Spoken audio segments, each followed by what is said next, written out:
Hold on to your wallets because the next Starship flight isn't just a science experiment, it's a multi-trillion-dollar market signal.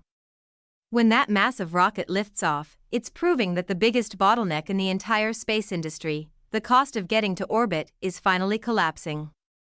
Starship promises to reduce the price per kilogram by a factor of up to 99%, a change so dramatic it doesn't just lower costs for existing companies, it unlocks entirely new business models for everything from orbital manufacturing to asteroid mining. We are talking about expanding the current $600 billion space economy into a $1 trillion giant by the next decade. And the companies that supply SpaceX or use their cheap launch services will be the ones that absolutely skyrocket. While you can't buy SpaceX stock directly, there are a handful of public companies poised to ride this Starship wave, and we've isolated the best bets for your portfolio right now. Don't let this massive economic shift pass you by. Tap the follow button and subscribe so you don't miss our breakdown of the 4 stocks that are about to get a Starship boost.